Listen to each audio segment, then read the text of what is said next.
and welcome back to Kim Reads as we continue with Sleeping Beauty and other stories. The Enchanted Deer. A young man named Ian was walking one day leading a court horse by the bridle.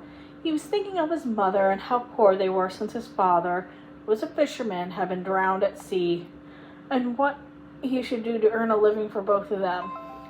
Suddenly a hand was laid on his shoulder and a voice said to him, "Will you sell me your horse, son of the fisherman?" Looking up, he beheld a man standing in the road with a gun in his hand, a falcon on his shoulder, and a dog by his side.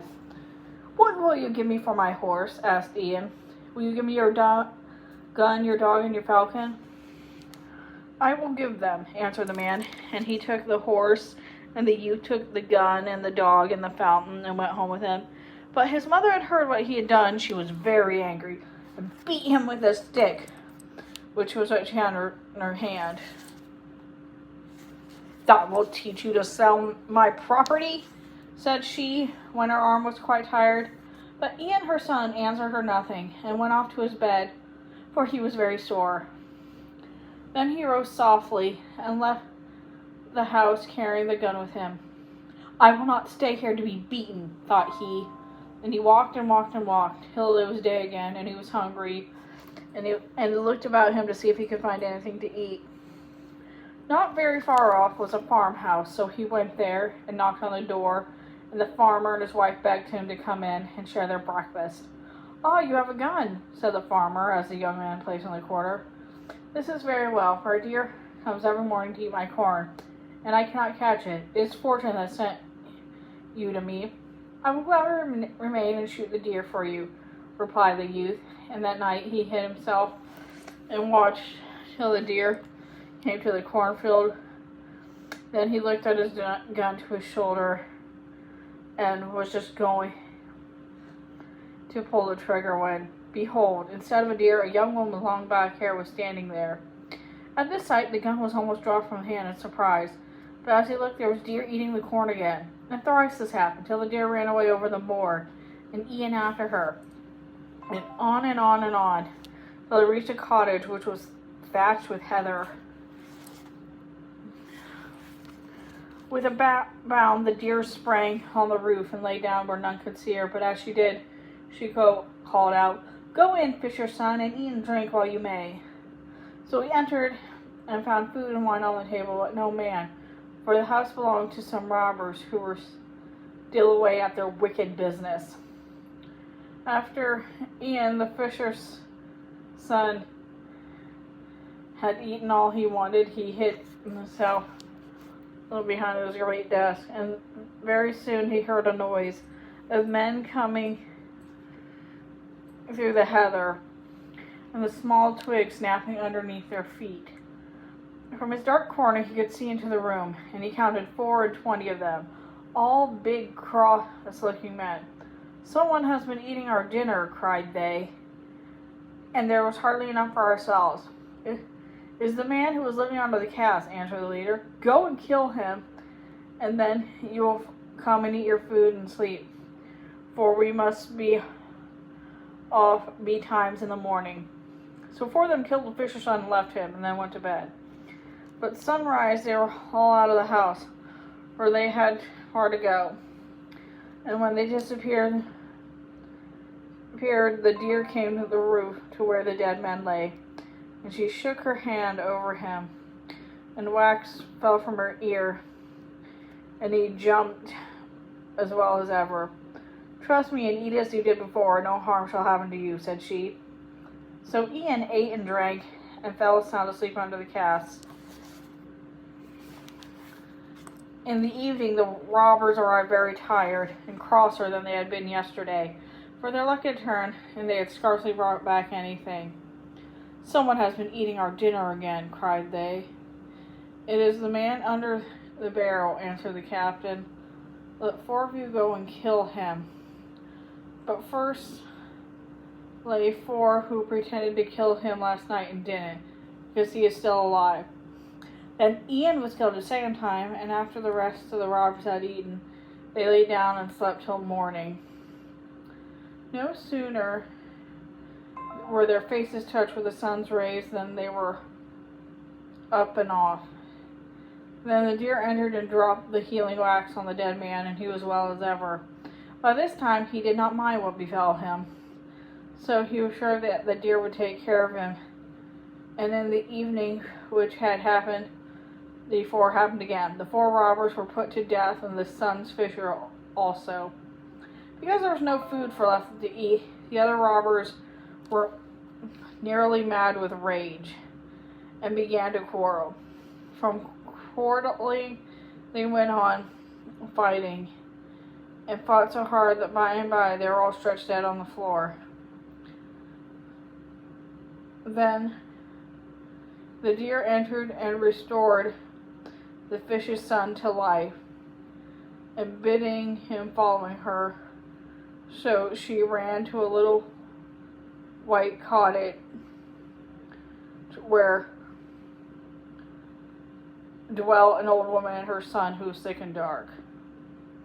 So I must leave you, said the deer, but tomorrow meet me at midday in the church that is yonder, and jump across the stream. She vanished into a wood.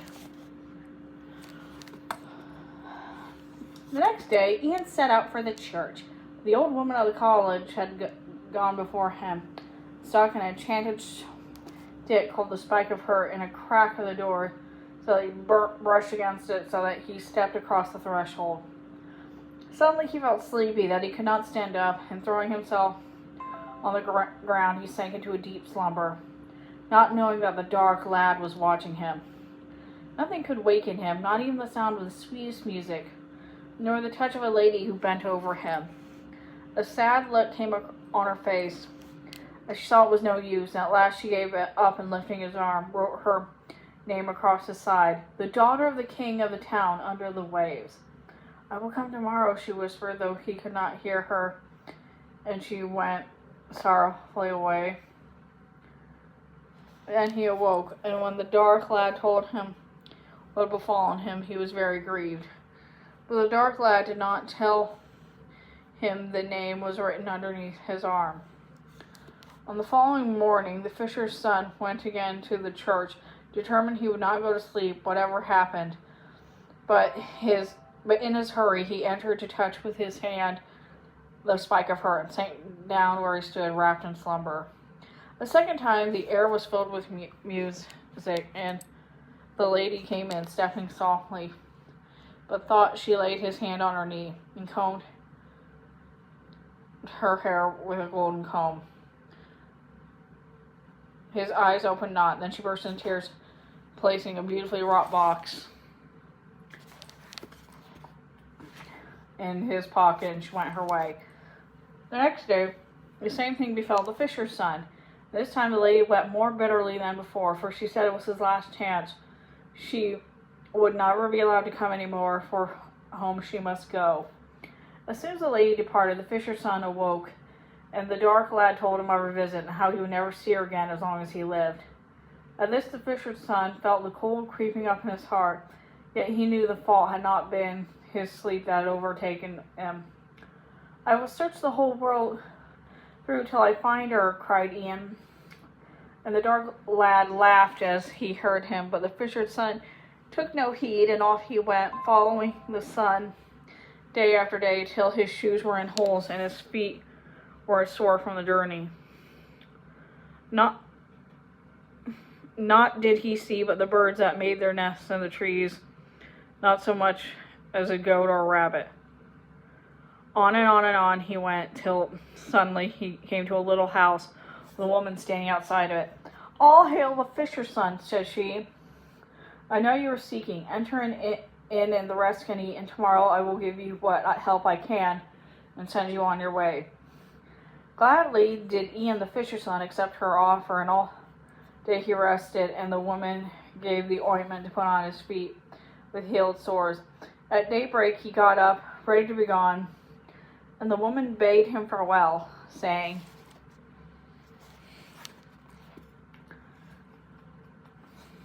"I have a sister who dwells on the road which you must travel.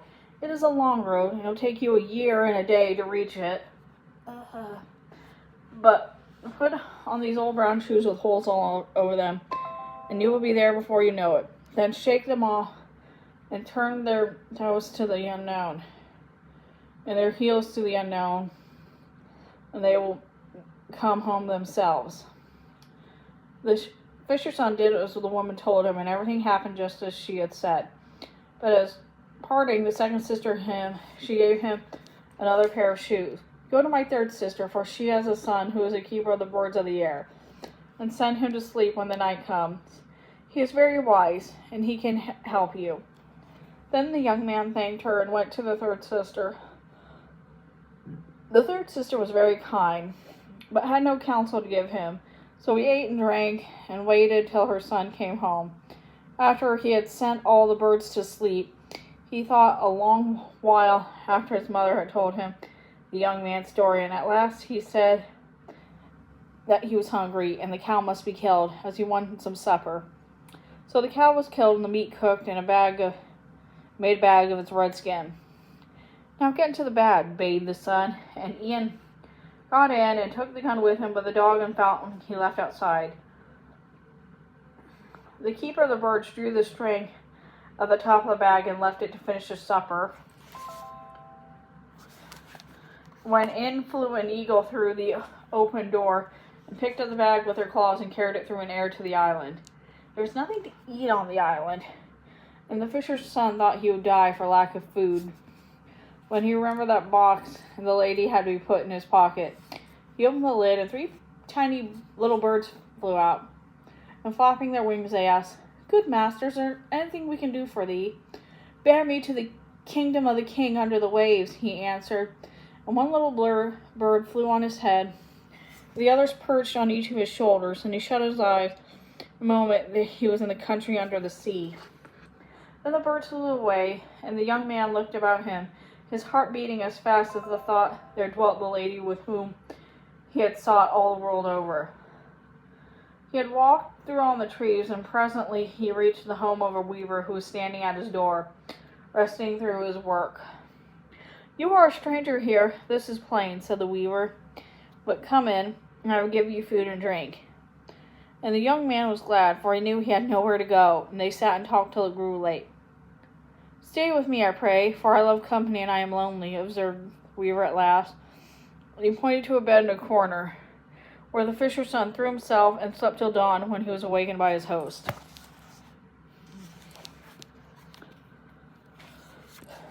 "There is to be a horse race in town today," remarked the weaver, "and the winner is to have the king's daughter to wife."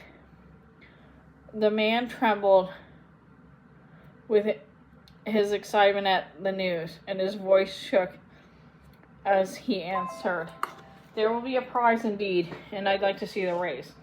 "Well, that is quite easy. Anyone can go," replied the weaver. "I could take you myself, but I promised to weave this cloth for the king."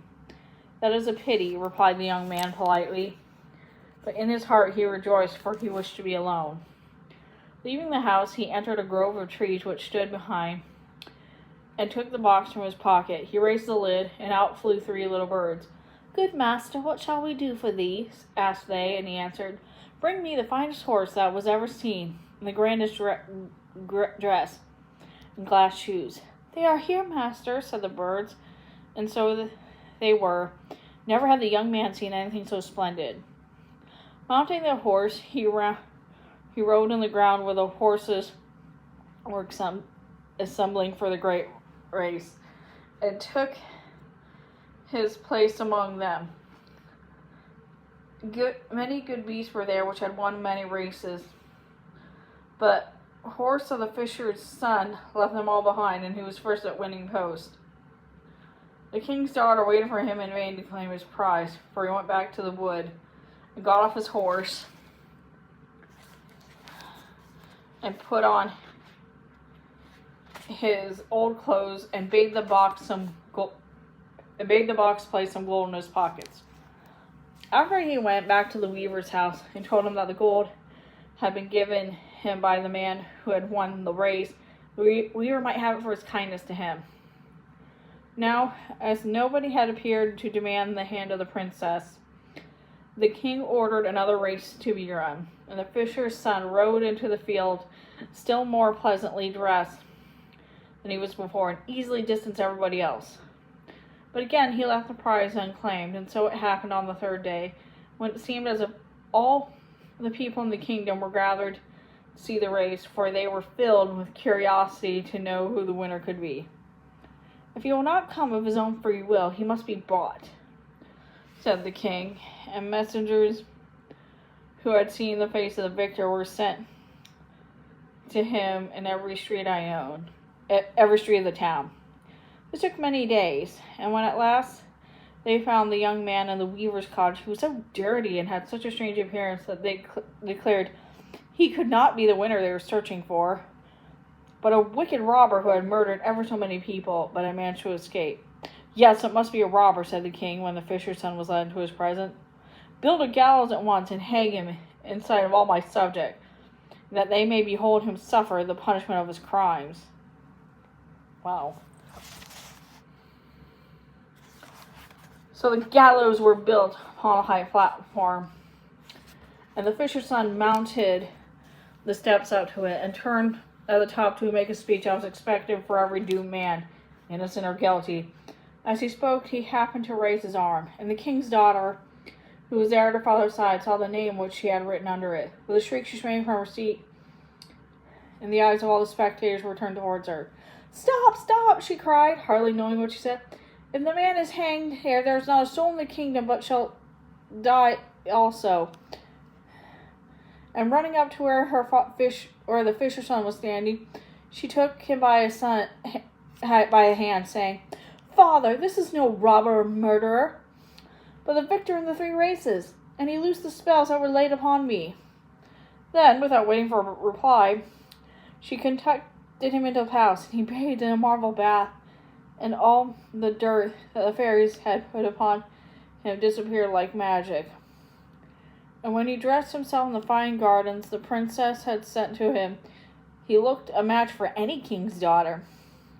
He went down into the great hall where she was awaiting him, and they had much to tell each other, but little time to tell it in, for the king, her father, and the princes who were visiting him, and all the people of the kingdom who were still in their places expecting her to return. "How did you find me out?" she whispered as they went down the passage. "The birds in the box told me," answered he, but he could say no more. As they stepped into the open space that was crowded with people, there the princess stopped. "O kings," she said, turning towards them, "if one of you were killed today, the rest would fly, but this man placed trust in me and had his head cut off 3 times. Ugh. Because he has done this, I will marry him rather than one of you, who will come hither to wed me, for many kings here sought free to me from the spells, but none could do it save Ian the fisher's son." With that, she took his arm and led him to where her father, the king, sat on his golden throne. The king blessed them both, blessed their marriages, which took place in the most splendid fashion in the very next day. And the fisher's son, now Prince Ian, and his lovely wife blessed the king with many grandchildren in the years that followed. Okay, that's the end of that story. See you later.